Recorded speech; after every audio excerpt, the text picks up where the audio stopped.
Welcome, all my fellow Washington brethren and sisters.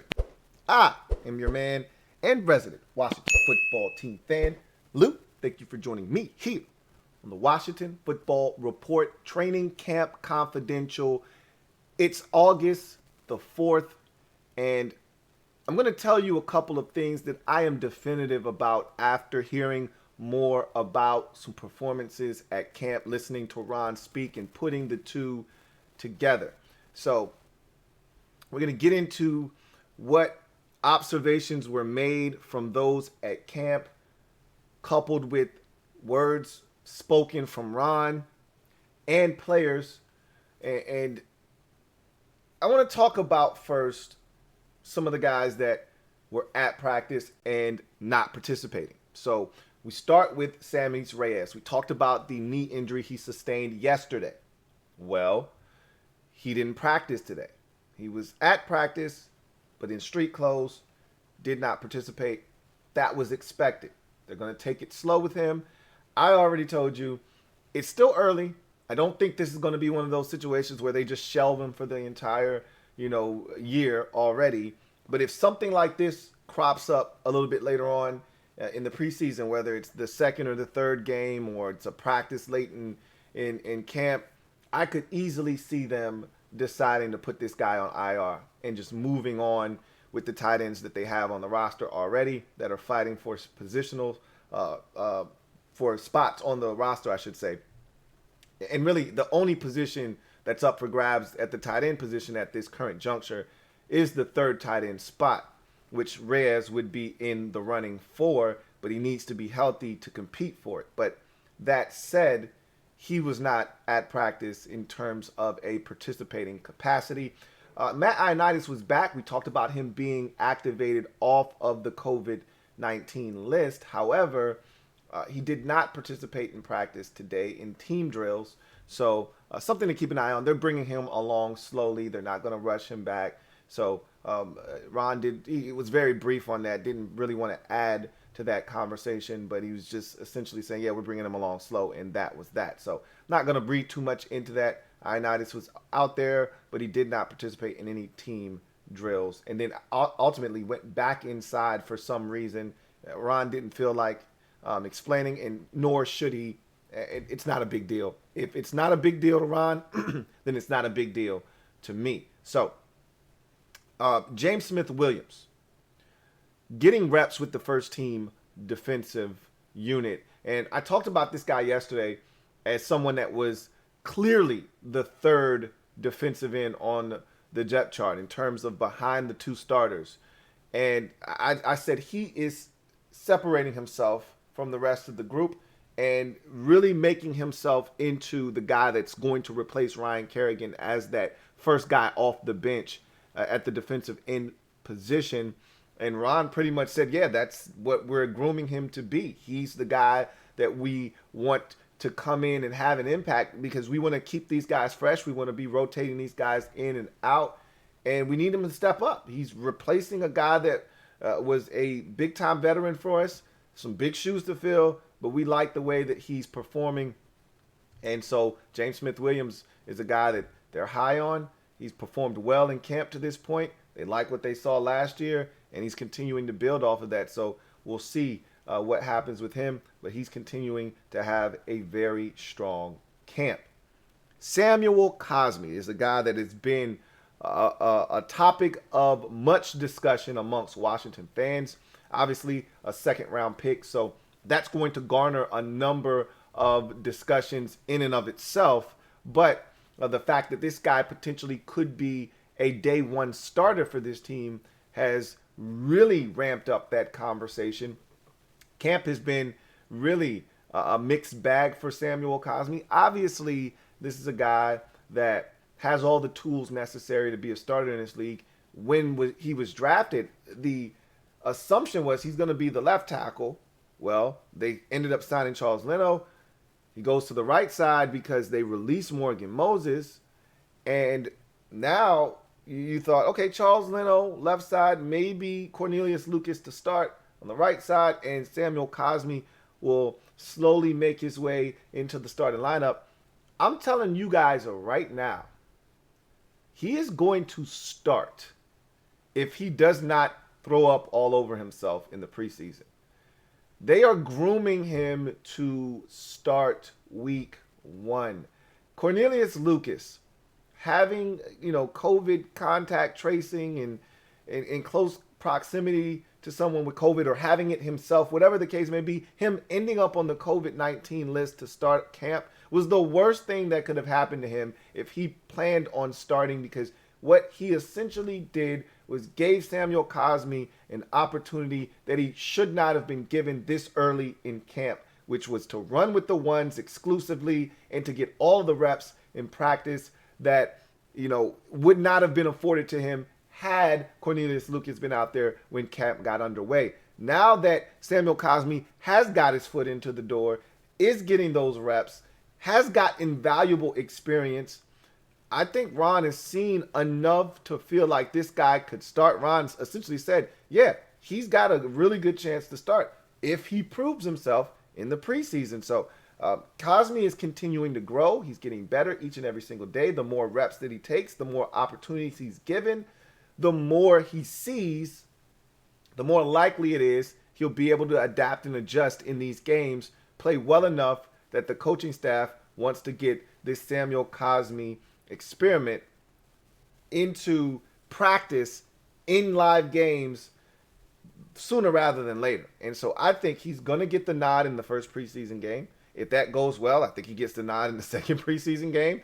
If that goes well, I think he's going to be the guy that's going to, more likely than not, man up the right side of the offensive line at right tackle. So I really feel like Samuel Cosmi right now is going to be the starter at right tackle. I really, truly believe that, listening to Ron, listening to people that are out there at the park, watching these practices, sounds like Samuel Cosmi is a guy that they really like, that they want to start. That was the word coming out of Ashburn when he was drafted, that they drafted him to start.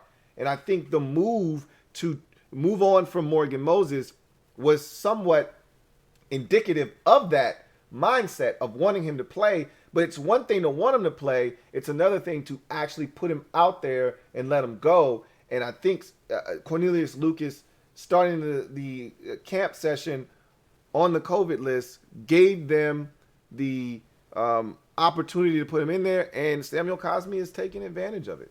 So he's continuing to get better and develop in camp, and that continued in day number 2 of pads in Ashburn. I think the biggest takeaway from practice today, Jamin Davis is really being groomed to be the new leader of this defense. Ron is pouring into Jamin Davis. He's been seen talking to him almost every single practice, exclusively, pulling him off to the side, talking to him about, what Thomas Davis was like, talking to him about what Luke Kuechly was like in his first year in Carolina. I've heard him have these conversations. I've heard him talk in these pressers about him talking about what it was like to coach Luke Kuechly. And in this particular presser after practice today, Ron said, I talked to him and I told him, when Luke Kuechly was drafted, he wasn't afraid to step in and be the leader right away. As a young guy, it's tough to get veterans to follow you because you're the young guy. You don't know any better. And he being Ron, is trying to instill in Jamin Davis that it's okay for you to step forward and be that guy and be the leader of this defense. That's why we drafted you. Go assume that role. He is really impressed Ron Rivera and that group of coaches in Ashburn on the defensive side of the football. And I think Ron sees a lot of potential in him. That's why they drafted him, 19th overall, to, the surprise of some and the chagrin of many. But at the end of the day, I think Ron sees something in this kid. He's been flying around at practice. And I think that Ron believes they got their guy. They got the right guy. They got the guy that's going to be the leader of this defense. And they think they've got a middle linebacker for years to come in Jamin Davis. Let's see what it looks like on the field in a game situation. But behind this defensive line, with his skill set, Jamin Davis could be a standout, and he's been really good in camp to this point. Tamarick Hemingway is very interesting. So we've talked about the tight end position. I talked about Sammy Reyes missing practice today. We've talked about other guys having opportunities. We feel like the first two spots at the tight end position are spoken for. Logan Thomas, clearly the number one tight end. Number two tight end, John Bates, 4th round pick. I think those two positions at the tight end group are spoken for.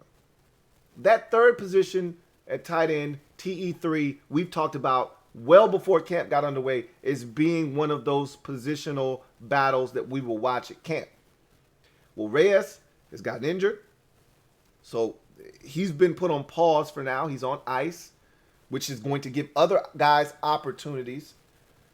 We saw Ricky Seals-Jones get injured earlier in camp. He's back now. He's back on the field, but he was out for a little bit there. All of these injuries that have taken place has given a guy like Tamarick Hemingway an opportunity for more reps. And quietly, we haven't talked about him, but quietly, he continues to impress. And remember, and I can't stress this enough, he was with Ron in Carolina. They've been working with him. He was on this roster last year. He played in games for this football team last season. They've poured into Tamarick Hemingway, okay? They've spent a lot of time on this kid. They aren't ready to give up on him yet. Do not discount Tamarick Hemingway. He's looked good and fluid in camp. They like his ability as a move tight end. They say that he's been blocking really well. And remember, that third tight end on this roster has to be a guy that can also double as a fullback, which Hemingway did last year and can continue to do. So I would not discount him. He is making headway in that third tight end positional race. And it would not shock me if he made this football team over a Ricky Seals-Jones or a Sammy Reyes, especially if Reyes finds IR. But that's a name to keep in mind, because I don't think we've talked about him enough. Excuse me. And I want to make one alteration to something I said yesterday as well. Someone brought this up to me. And I think I said that DeAndre Carter was with Ron in Carolina. And I for some reason thought that he was. He was not in Carolina with Ron. I do not want to spread misinformation. Now, that same commenter made a great point that DeAndre Carter overlapped with Martin Mayhew in San Francisco, and that may be where the connection is. However, he did not play for Ron Rivera in Carolina at any point, and so there is no familiarity there. But that's a guy to keep an eye on. So is Steven Sims Jr. I know a lot of you have dismissed him. Ron continues to be asked about Steven Sims. Ron has had nothing but good things to say about him. Obviously, excuse me, what else is Ron going to say, right? Like, he's not going to talk bad about any of these players that are out here competing and busting their ass to try to make this team. But he does recognize Steven Sims has talent. And so it's going to be interesting to see what they do with receiver. Ron has already said they don't know what the hell they're going to do. They could keep as many as 5 or up to as many as 7. I think the number is 6. I've been pretty consistent in saying I think the number is 6, but they need a punt returner. I've stressed this enough. They're not going to just throw anybody out there willy-nilly. They have to have someone back there that they are confident in. I am anxious to see week 1 of the preseason who they trot back out there, because that's going to go a long way in telling me who they view as the number 1 punt returner. So if that is a receiver, that guy's got a chance to make the football team. A legitimate chance to make the football team. If it is Danny Johnson, then that means they're leaning towards 6 receivers and not keeping a 7th as a punt returner. So that's something to watch. But Steven Sims Jr. continuing to make plays. He looks explosive, as Ron said. That's a guy to keep an eye on. Excuse me.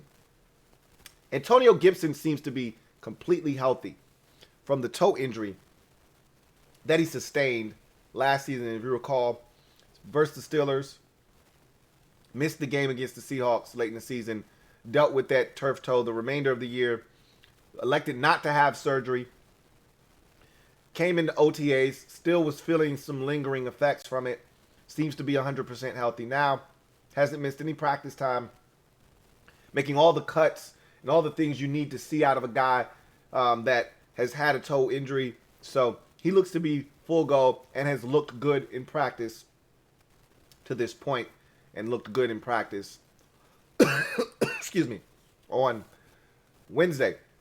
Throat is really dry, so I'm good, but I got this itch in my throat right now. Wish I had a bottle of water or something to quell that, but I don't. Dax Milne and Jarrett Patterson. I want to have a discussion about them real quick, because I was listening to someone talk about those two in particular, and I'm kind of putting things together, and I think I've conveyed this to you guys already on numerous occasions, especially with Dax Milne in particular. I haven't said this about Jarrett Patterson, though, and I think I want to have that Jarrett Patterson discussion right now. Dax Milne, I think, is being groomed to take over for Adam Humphries. I've said this already. Humphries is on a one-year deal. Even if he plays well, I don't think they're going to want to pay him after his contract expires this year.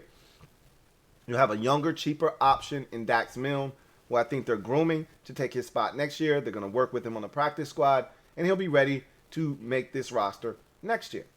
I feel the exact same way about Jarrett Patterson. I know a lot of you love this guy. You want him on the team, this, that, and the third. I've had people say outlandish things like he's going to take J.D. McKissick's spot this year and this, that, and the third.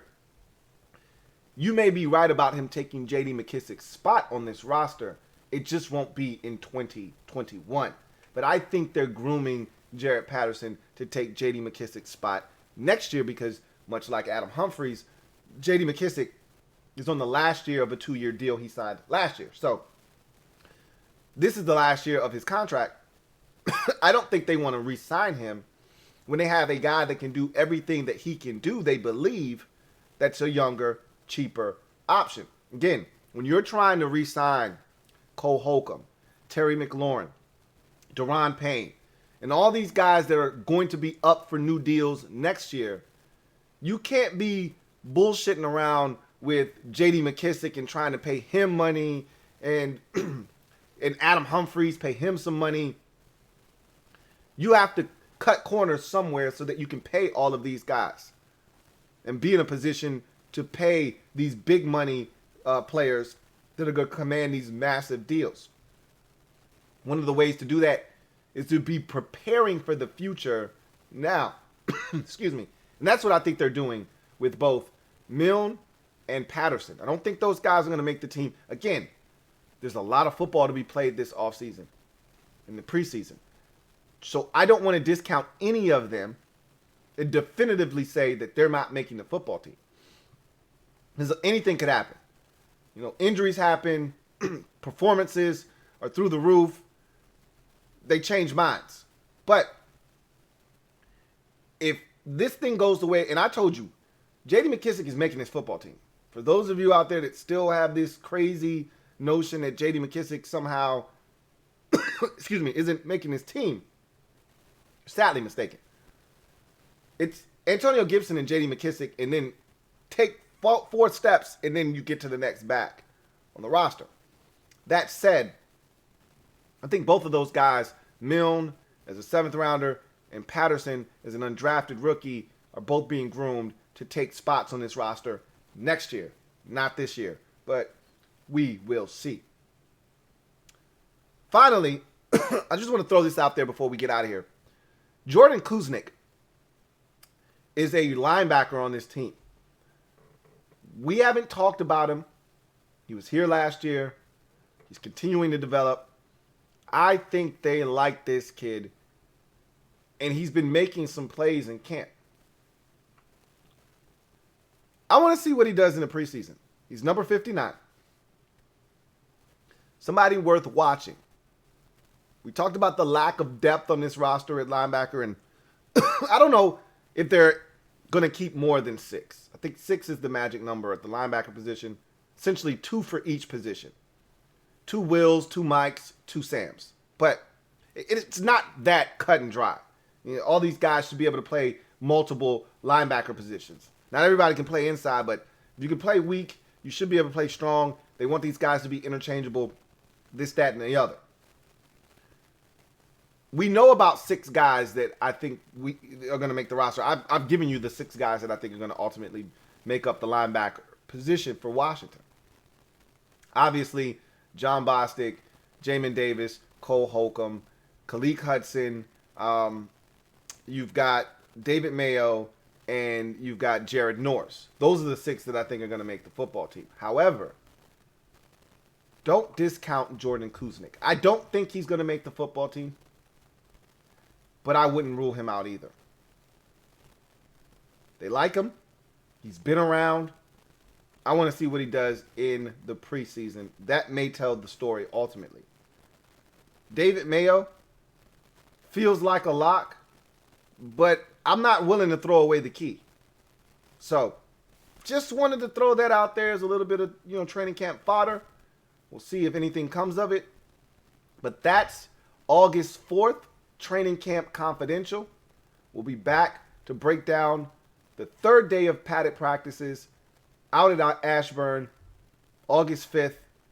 Also, that same day, we will have a live stream, Washington Football Report live. Remember, we're pushing it back an hour because there is football tonight, or tomorrow night, I should say.